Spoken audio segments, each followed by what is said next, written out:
मोनथामबो एकर्डनि गेजेराव सबसे साबसिन सबसे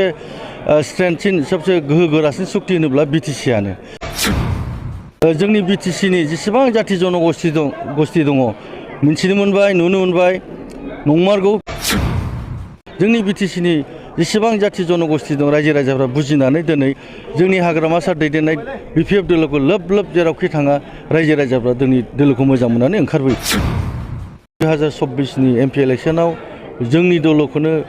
रोजा रोजा भट होनानै जयजुक्त खालामगोन बिटिसिआनो सबसे साबसिन सक्तिमोन मानो होनोब्ला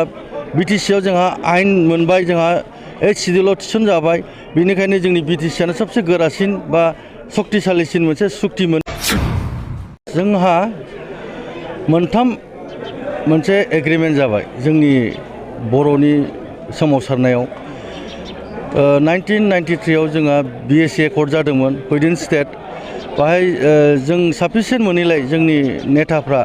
बिएसि एकर्डआव जोंहा माखासे जों खामानि मावनो हायि जादों इन्डिपेन्डेन्टलि बेखौ लानानै आरो जोङो डेम'क्रेटिकलि जों आन्दलन खालामनानै 2003 आव जोंहा जोंनि बिएलटिजों सार हाग्रामा दैदेननाय बिएलटिजों जोंहा मोनसे गिदिर एग्रिमेन्ट जादों सुक्ति जादों जायखौ होनदों बिटिसि एकर्ड 2003 आव आरो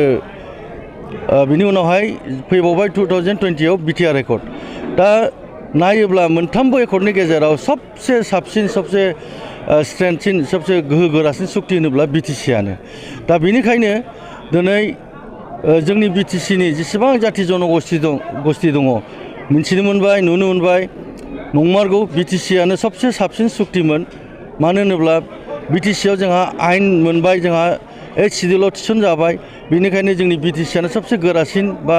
सक्तिशालिसिन मोनसे सक्तिमोन होननानै दिनै जोंनि बिटिसिनि जेसेबां जाति जनगोष्ठी दं रायजो राजाफ्रा बुजिनानै दिनै जोंनि हाग्रामा सार दैदेननाय बिपिएफ दोलोखौ लोब लोब जेरावखि थाङा रायजो राजाफ्रा जोंनि दोलोखौ मोजां मोननानै ओंखारबोयो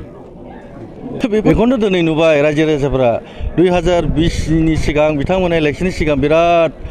मोनसे स्ल'गान होदोंमोन परिबर्तननि नाम लानानै घरे घरे साख्रि होगोन दिनैथ' मिथिथारबाय बिटिसिनि रायजो राजाफ्रा मा साख्रि जानो लोंनोनो गैला बिथांमोननि दोलोनिफ्रायनो जोंनि सिगां अनेक फैयो लोब लोब जेबो गैला जेबो मावनो हायासै बे सरकारा जों बिदि सानाखैमोन बे मानसिखौ बिदि एथ'ग्राब थगायगोन होननानै दिनै अपेन नुबाय रायजो राजाफ्रा गासिबो बिथांनि मावनायखौ जोंहाथ' बहाय बुंनांगौनो दरखार गैला बादि मोनो बिथांमोननि दोलोनिफ्राय बुङो दिनै जोंनि सिगाङाव एकदम थगायबाय बे जोंखौ होननानै ओमफ्राय जोंहा जेबो परिबर्तन गैया जेबो गोदान गैया दाख्लै जोंहा हाग्रामा सारा बुंदों बिथाङा गोदान खामानि मावदोंबा धन्यबाद होदों बिथांखौ बै क'क्राझार टु कारिगाव लामायाव स्पिड ब्रेकार बेखौ धन्यबाद होदों जोंनि सारा बेनो बिसिनि गोदान खामानि आरो बेहाय जेबो डेभेलपमेन्ट गैया आङो दिनैनि जोंनि 22nd बिटिसि एकर्ड डे सेलिब्रेसनाव आं जोंनि बिटिसि हालामनि जेसेबां जाति जनगोष्ठी दं रायजो राजाफोरखौ आं बेखौनो खावलायो आं मोनसे मेसेज होनो लुगैयो जाहाथे फैगौ 2024 नि एमपि इलेक्शनाव जोंनि दलखौनो रोजा रोजा भट होनानै जयजुक्त खालामगोन आंहा मिजिं दं आरो आसा दङ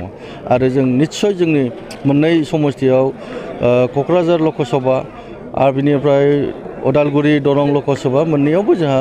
जय जानाया एकदम खाथां बे क्लियार जाखानानै दङ थेंक इउ